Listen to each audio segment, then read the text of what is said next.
구독자 여러분, 돈포개 인사드립니다. 반갑습니다. 구독과 좋아요 꼭 눌러주세요. 주말이고요. 한 주 동안 부동산에 대해서 한번 순환을 하고자 너무 부동산에 목매지 않았습니까? 뭐 하락이다, 상승이다 이런 얘기를 하면서 오늘은 빅쇼트라는 영화를 여러분들께 추천드리고자 이렇게 이제 녹화를 하게 됐고요. 시간이 되시면 한번 보는 거 추천드립니다. 그리고 두 번째는 현재 주택시장이 고점이지만 거품은 아니다. 영화를 보고 막 집을 팔려고 할 수도 있어요. 잘 이해를 하고 시청하시는 걸 추천드리겠습니다. 실화를 바탕으로 만들어졌고요. 기본적인 경제 금융 용어를 조금이나마 알고 보시면 더 이해가 빠릅니다. 1930년대 미국 대공황이 벌어지고 그 이후에 이제 꾸준한 학습 효과를 가졌었는데요, 시장은.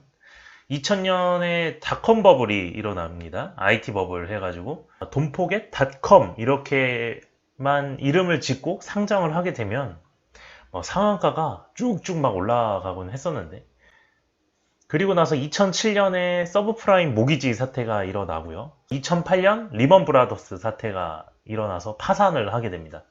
그리고 나서 2008년에 금융위기가 오는데 전 세계적으로 엄청나게 영향을 끼쳤었습니다. 한번 예고편 같이 보도록 하겠습니다. 자, 빅쇼트입니다.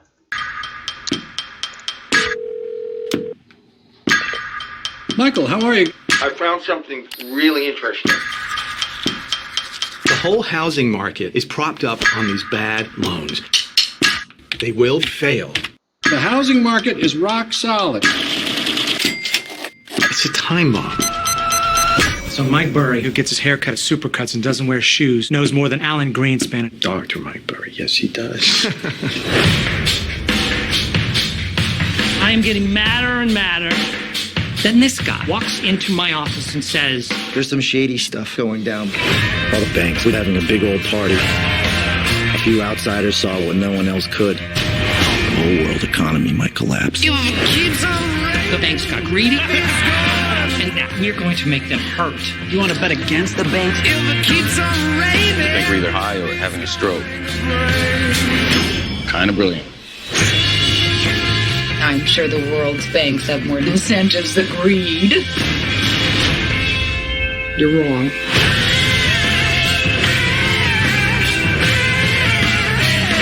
This thing's hitting Europe.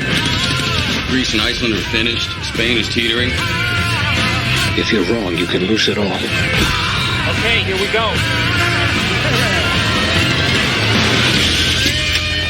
여기 보이는 이 사람이 이 마이클 벌이라고 해가지고 실제 영화의 주인공입니다. 이 부동산이 갑작스럽게 상승을 합니다. 뭐 30%, 40% 지금 현재와 분위기가 좀 비슷한데, 마이클 벌이가 어떤 생각을 하냐면 이 모기지 론에다가 숏을 치면 어떨까, 하락에 베팅을 한 거죠. 직접 월가를 찾아가서 대형 은행들이 상당히 많습니다. 모건 스탠리라든가 뭐 JP 모건, 그 다음에 UBS, 메릴린치 등등 여러 군데를 돌아다니면서 이 모기지 론에 하락 베팅을 할 수 있는 상품을 만들어내요. 전 재산을 걸어버립니다. 이 사람이 겪는 과정과 내용들이 정말 함축돼서 나오는데 지금의 시장과 상당히 비슷합니다. 전국 주택 평균 매매 가격 통계 비교인데요. 자, 2020년 끝나고 요거는 이제 8월달, 그러니까 7월달까지는 나온 통계입니다. KB국민은행과 한국부동산원에서 이제 시세를 통계를 냈는데, 한국부동산원은 이제 정부에 좀 영향을 많이 받는 곳이고요. KB국민은행은 이제 실질적으로 통계를 내는 곳입니다. 꾸준한 상승을 합니다. 근데 반면에 한국부동산원은 요 정도의 갭 차이를 지금 보이고 있죠. 약속의 6월이라고 했던 요 시기부터 갑자기 한국부동산원이 점핑을 하게 됩니다. 언제까지 이렇게 거짓말을 쳐야 되는지 뭐 고민을 했는지 모르겠는데, 보여주는 이유는 뭐냐? 꾸준한 상승입니다. 급격한 그래프의 주기가 올라가는 게 아니라 꾸준하게 상승을 하고 있다. 2007년 서브프라임 모기지 사태가 있었고요. 그 다음에 2008년에 리먼 브라더스 사태가 있었습니다. 결국에는 2008년 요때쯤 2008년 10월부터 요때쯤에 주목을 하시면 되는데요. 이때 금융위기가 순식간에 터져버립니다. 빨간색은 서울 미분양 그래프입니다.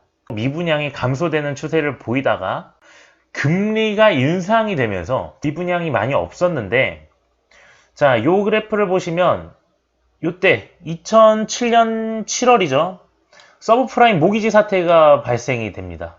그러면서 전국적으로 미분양이 속출하는 사태가, 미분양 사태가 일어나게 되고요. 리먼 브라더스 사태가 터지기 시작을 합니다.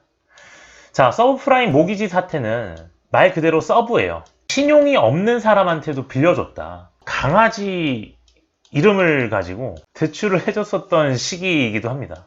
네, 그 정도로까지 이제 버블이 증가를 하게 돼요. 무직자, 그 다음에 신용이 없는 사람들, 그리고 강아지한테도 이름 대출을 해주고요. 주택 가격의 LTV는 그때 당시만 해도 90%, 95%, 심지어 120%까지도 대출을 해주게 됩니다. LTV가 120%면은 주택 가격을 사고 나서도 나머지 금액은 너 껌 사 먹어라, 이런 식으로까지 은행에서 대출을 팍팍 밀어줬어요. 요 리먼 브라더스 사태가 일어나기 전에 미국 정부에서는 보증까지 해줬었습니다. 그리고 시민들한테 집을 엄청나게 밀어붙였죠. 집을 사라고. 그러면서 금융위기가 터지고 미분양이 엄청나게 많이 상승을 하게 됩니다. 2015년 7월 전국적으로 서울 미분양이 많이 바닥을 찍게 됩니다. 왜냐면은 우리나라 주택가격 시장은 2014년부터 상승기를 맞이를 했는데요. 바로 이때부터입니다. 미분양이 엄청나게 줄어들죠.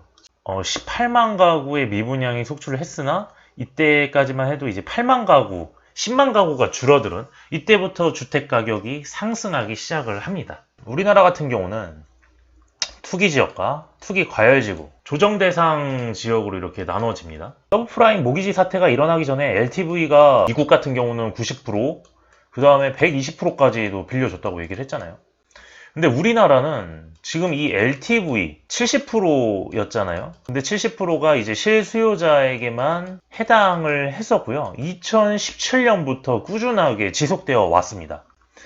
그러면서 투기지역과 투기가열지구, 각 지구별로 나눠지면서 2주택 이상에게는 LTV가 제로고요. 일시적 2주택은 기존 주택을 6개월 내 처분하거나 전입을 하면은 비과세로 인정을 해줍니다. 그리고 또한 9억 이하는 40%, 9억 초과는 20%, 15억 초과는 아예 대출조차도 되지 않아요. DTI와 DSR이 지금 현재도 걸려 있고요. 서민과 실수요자의 주담대 혜택은 6억 이하에서만 우대를 해주고 그 위로는 그렇게 크게 달라지는 사항은 없습니다. 투기과열지구도 마찬가지입니다. 2주택 이상은 LTV 절대 안 돼요.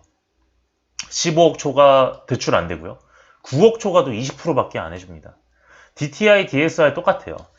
그리고 신용대출과 마이너스 통장 1억 이상 주택 안에다가 못 넣는 거 알고 계시죠? 그리고 서민 실수요자 LTV 6억 이하는 60%까지 우대해줍니다. 그러니까 70%에서 지금 60%까지 떨어진 거죠. 내가 투기 지역이나 투기가열 지구에 투자를 하거나 실제로 집을 사고 싶은데 LTV 6억 이하 60%가 걸리니까, 예를 들어서 6억짜리 집을 산다고 하면, 투기가열 지구에 6억짜리 산다고 하면은 최대 60%. 그러면은 3억 6천밖에 대출이 안 나온다는 거죠. 이거는 보금자리론이랑 똑같은 경우입니다. 즉 6억짜리를 살려면 내가 현금을 2억 4천을 가지고 있어야 되고, 지금 현재 신용대출과 마이너스의 규제로 인해서 연봉 이내로만 받을 수 있고, 농협 같은 경우는 100% 이내로만 받으셔야 돼요. 2억 4천이 있는 무주택자가 6억짜리 집을 이제 겨우 살 수 있는 거죠. 조정대상 지역은 10% 더 올려줍니다. 투기가열지구가 서민 실수요자는 60%였다면 조정대상 지역 같은 경우는 5억 이하 70%로 가버리고 5억에서 8억 이하를 60%로 쳐줍니다.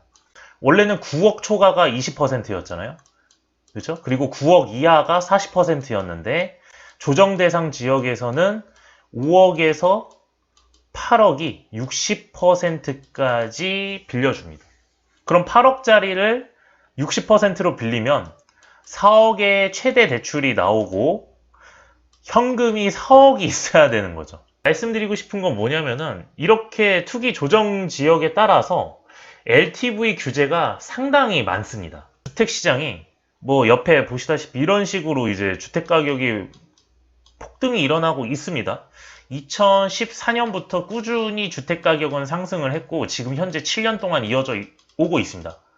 그리고 2019년부터 그 상승 사이클의 속도는 더 가팔라지고 빨라지고 있습니다. 주택가격 시장도 전국 통계로 봤을 때 계속적으로 올라가고 있고요. 근데 하지만 지금 LTV와 DTI, DSR을 규제를 꾸준히 하고 있어서 고점은 맞지만 버블은 아니라고 이렇게 말씀을 드릴 수가 있습니다. 결국엔 정부의 규제와 정부 정책으로 인해서 꾸준한 규제로 버블은 아니다. LTV와 DTI, DSR을 계속적으로 강한 정책을 내놓으면서 현금이 없는 사람에게는 주택시장이 그렇게 썩 좋아 보이진 않는다. 이렇게 결론을 내릴 수가 있습니다. 2008년 금융위기가 찾아오고 나서 꾸준히 경제를 회복을 했고요. 그리고 우리나라 시장과 미국의 시장은 정말 다릅니다. 버블이라고 얘기를 하지만 우리나라는 아니다. 현재 주택시장 고점이지만 거품은 아니다. 꾸준히 인구 유입과 일자리 수요, 교통 호재로 인해서 2023년, 2025년까지는 상승이라고 생각이 됩니다. 단 공급 대책이 없는 이상은 계속적인 상승은 나올 것이다. 이렇게 얘기를 드리고 싶습니다. 자, 이상 돈포겟 영상은 여기까지고요. 시청해 주셔서 감사합니다. 이상 영상 마치도록 하겠습니다.